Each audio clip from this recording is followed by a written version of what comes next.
Standard 7th Subject General Science Unit 6th Measurement of Physical Quantity. Here in this video first we are going to discuss about homework number 3 and after that we are going to discuss about physical quantity. In previous video we completed 5th chapter, that is the food safety. So based on that chapter, we have here homework number 3. Okay. So write down this homework in your homework book. Homework number 3. Date for that homework is 4/9/21.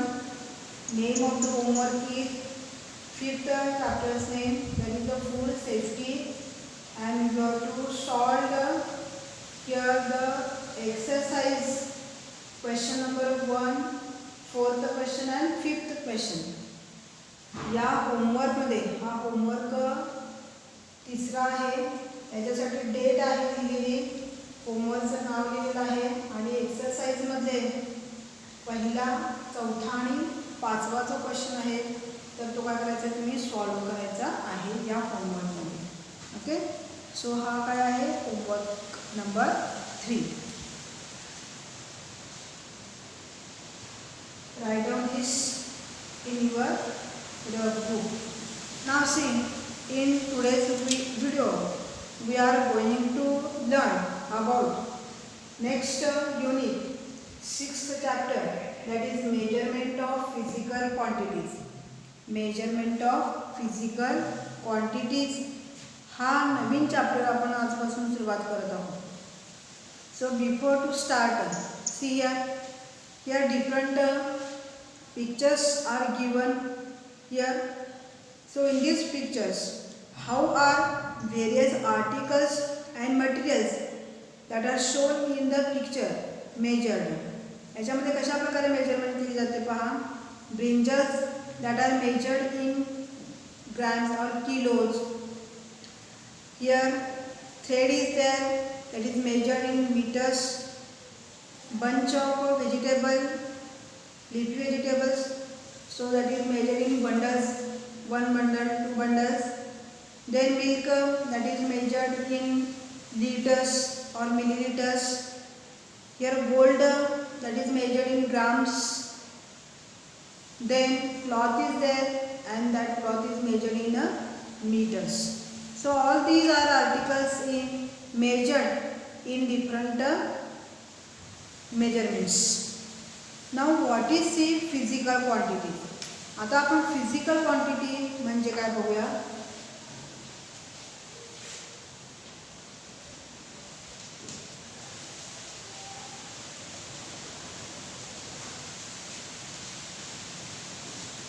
Physical quantity म्हणजे भौतिक राशी असं त्याला मराठीत म्हटलं जातं.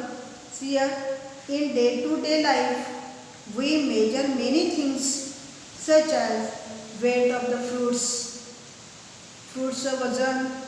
Vegetables आपण मोजतो. फूड ग्रेन्स मोजतो आपण किलोजमध्ये. टेम्परेचर मोजतो in degrees of the temperature of the body और temperature of the some liquids also major.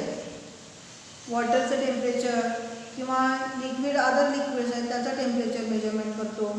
Volume of liquid, किती आकारमानाचा तो लिक्विड आहे, लिटर, 1 लिटर, 2 लिटर्स वगैरे.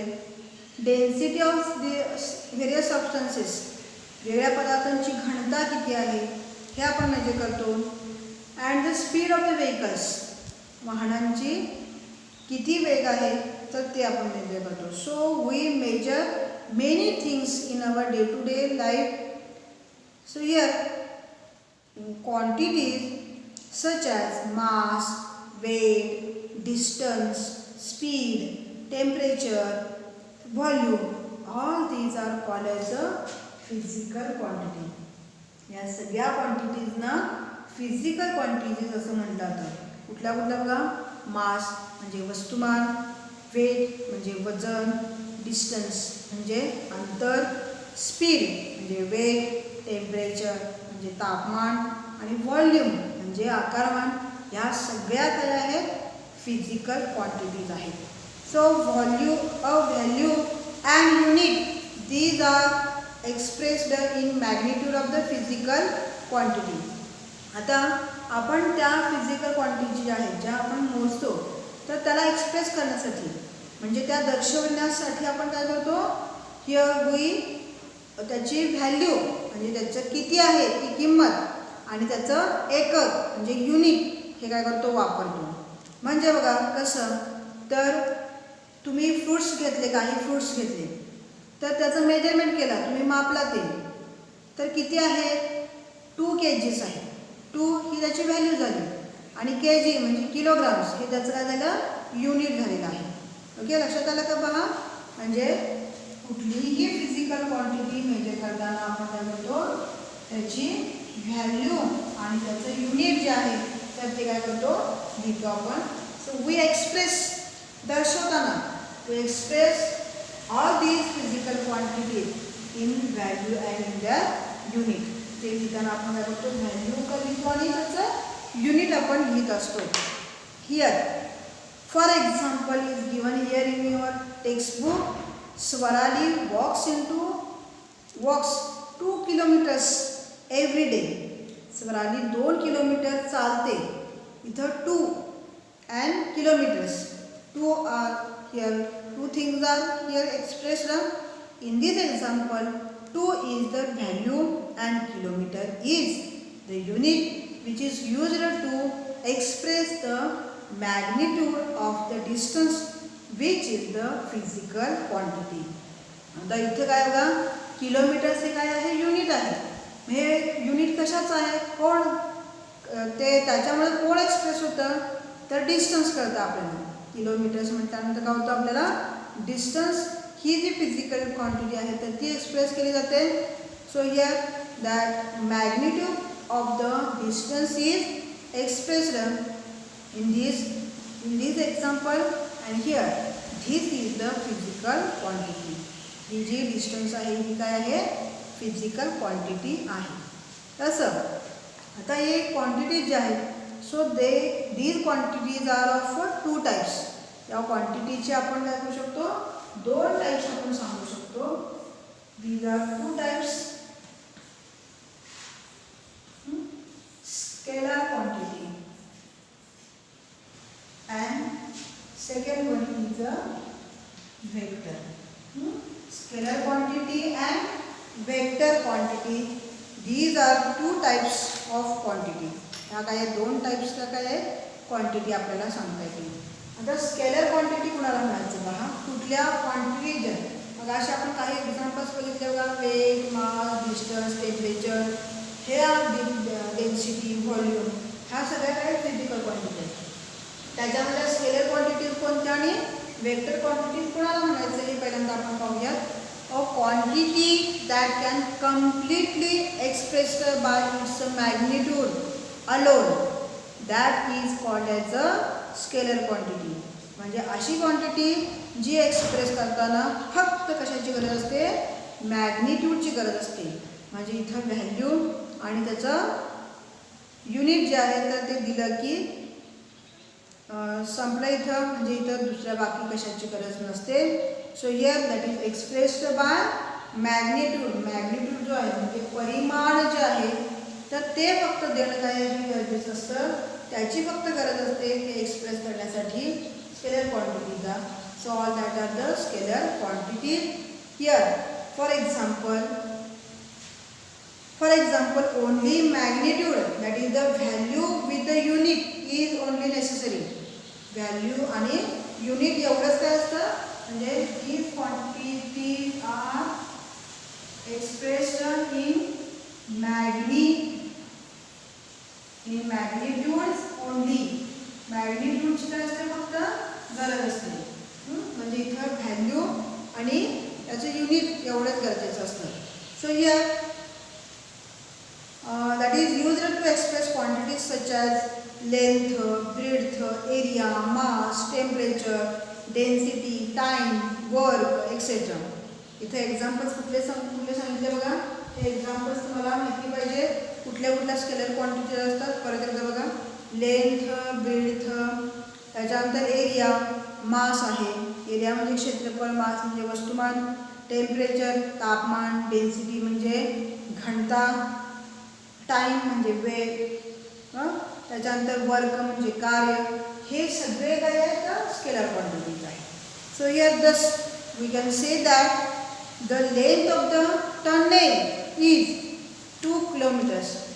एका टनेलची बोगद्याची काय आहे लांबी 2 किलोमीटर आहे. हेच प्रश्न आहे याच्यामध्ये 2 किलोमीटर्स. इथं काय कुठल्या दिशेत आहे याची काय गरज आहे का? नाही गरज काहीच नाही. म्हणजे हे काय आहे 2 किलोमीटर्स, याच्यामध्ये व्हॅल्यू झाली 2 आणि किलोमीटर्स हे काय त्याचं युनिट झालेलं आहे. So here this is the scalar quantity. ही काय झाली स्केलर क्वांटिटी झाली. आता बघा त्याच्यानंतर टेम्परेचर, फीवर माझा ताप जो आहे temperature, so that is 101 Fahrenheit. 101 degree हे काय झालं त्याचं व्हॅल्यू झाली आणि फॅरेनहाइट जे आहे तर ते त्याचं काय झालं युनिट. म्हणजे टेम्परेचर ही काय झाली स्केलर क्वांटिटी आहे. स्केलर क्वांटिटी आहे. लक्षात आलं. हे जे आहे तर त्या सगळ्या क्वांटिटीजना स्केलर क्वांटिटीज म्हटलं जातं. आता वेक्टर क्वांटिटीज कुणाला म्हणायचं का? Vector quantities that are expressed completely only when magnitude and direction is necessary. जिथं मॅग्निट्यूड पाहिजेस आणि मॅग्निट्यूड बरोबर काय पाहिजे अँड डायरेक्शन ऑल्सो युजफुल. इथं मॅग्निट्यूड पाहिजे शिवाय डायरेक्शन पण काय तिथं गरजेचे असते. Here quantity that is expressed in only, that is completely expressed only when there is a magnitude and direction, both are given, that is called as a vector quantity. त्याला vector quantity असं म्हटलेलं आहे. For example displacement म्हणजे विस्थापन. आता विस्थापन जे आहे तर ते आपण एक्सप्रेस करताना त्याचा परिमाण सांगताना फक्त कुठलं किती विस्थापन झालं हे सांगून चालेल का? कोणत्या दिशेत झालेलं आहे ते पण सांगण्याची काय आहे गरज असते.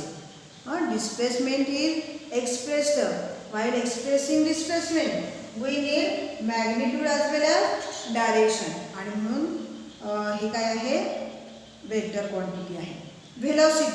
Velocity that is also vector quantity. For example displacement of 20 kilometres towards the नॉर्थच्या डायरेक्शनमध्ये, म्हणजे डायरेक्शन त्या दिशेमध्ये नॉर्थ दिशेमध्ये डिस्प्लेसमेंट झालेलं आहे किती 20 किलोमीटर.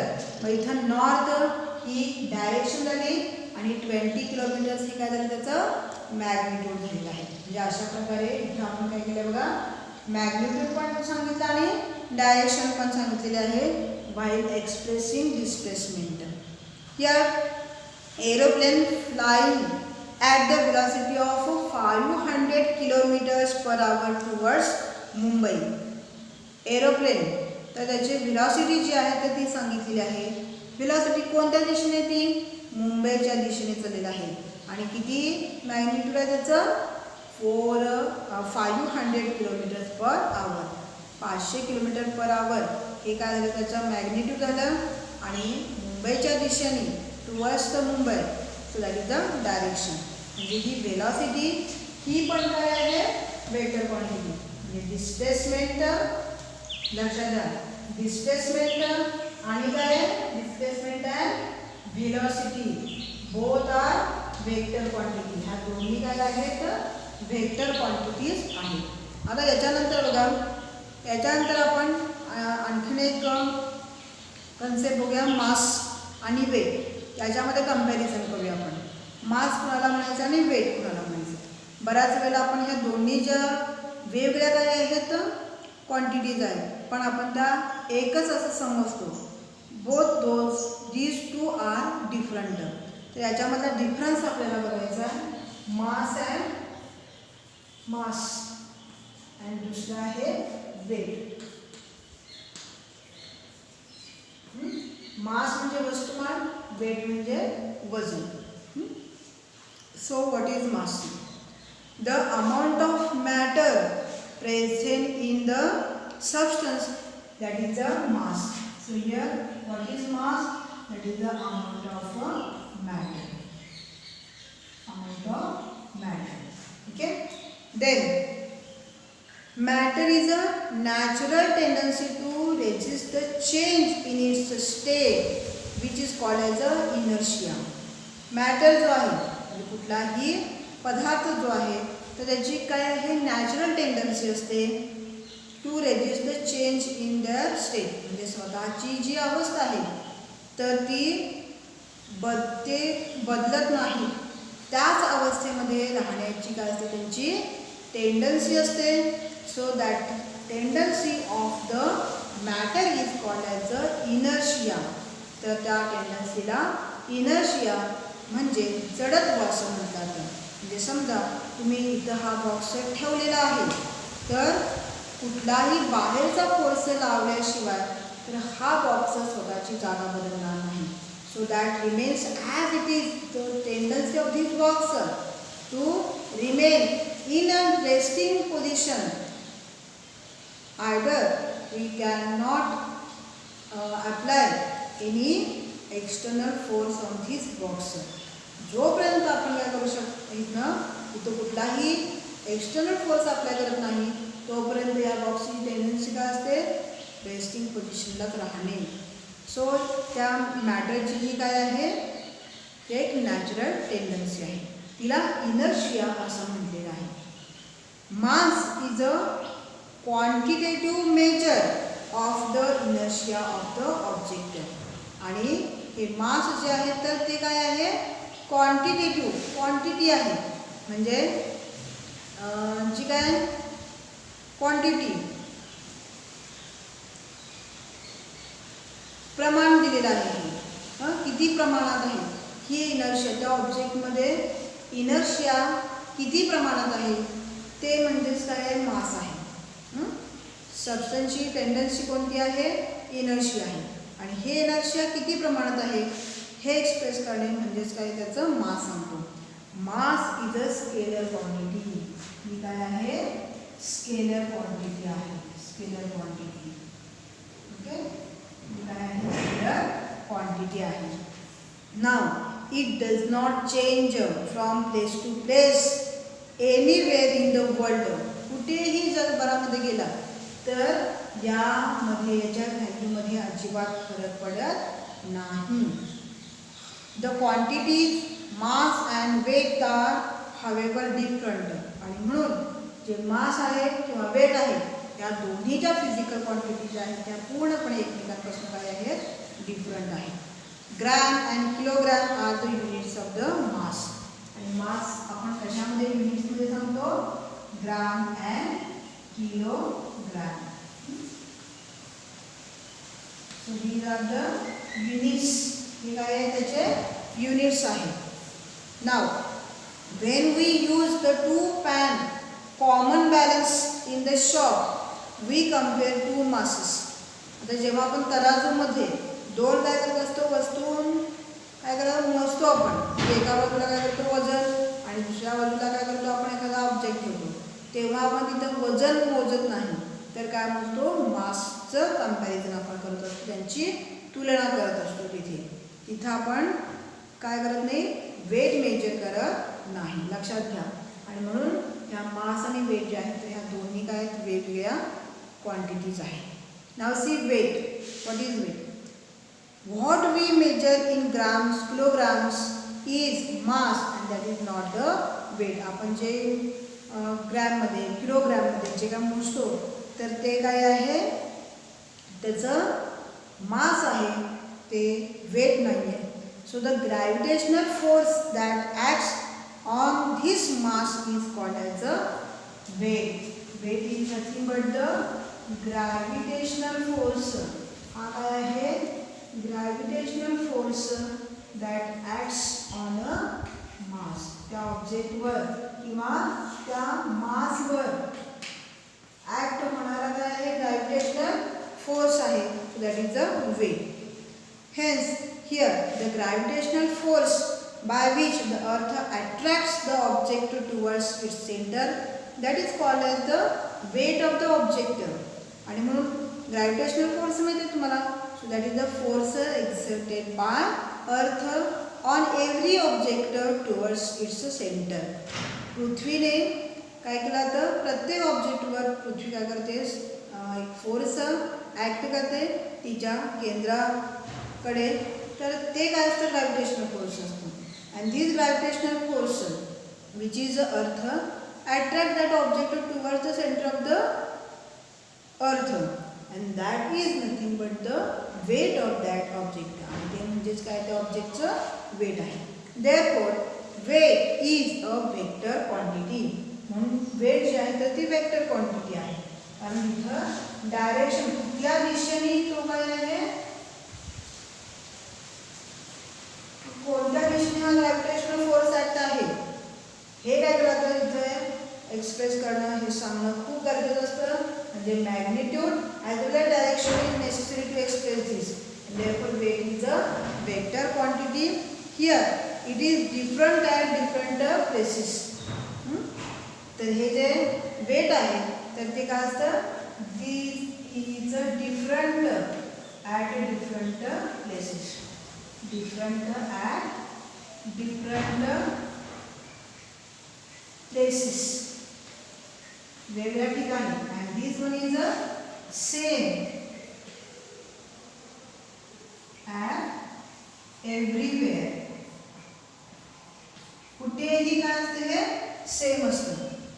हे कुठेही जा हे काय असतं, सेम असतं.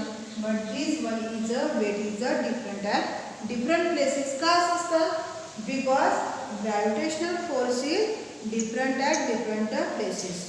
तर वेगळ्या ठिकाणी ग्रॅव्हिटेशनल फोर्स काय असतो, वेगळा असतो. म्हणून याचं जे वेट जे आहे तर ते वेगळ्या ठिकाणी वेगळे असतं.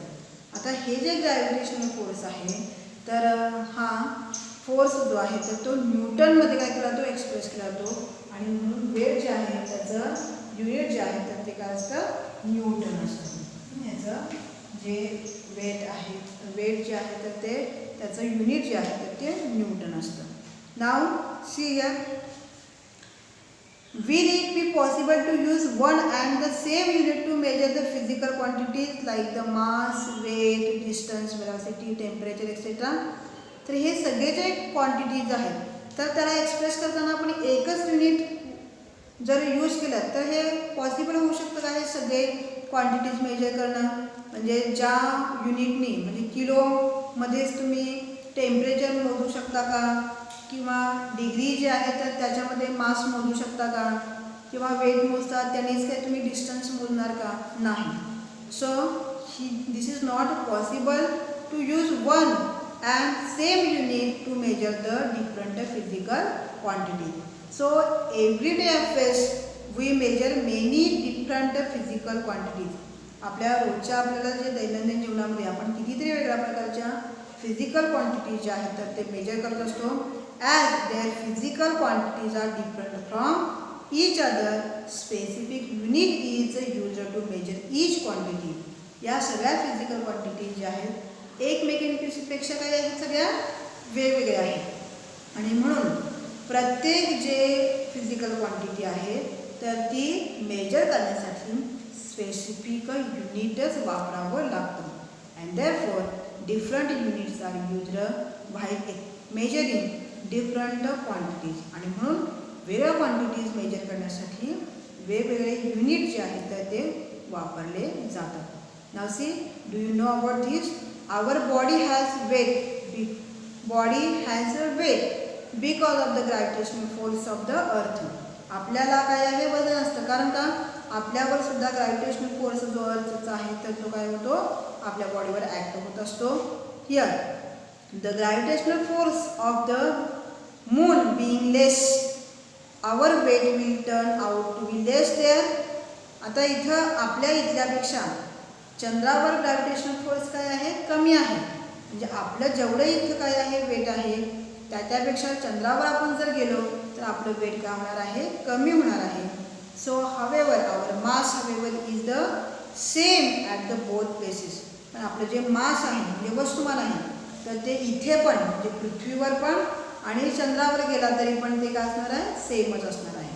लक्षात आलं का बघा, because his mass is same at everywhere but weight is different because of the gravitational force is different at different places. हे तुम्हाला माहिती आहे का? हा पहा. So here we stop. इथं आपण काय करूया, थांबूया.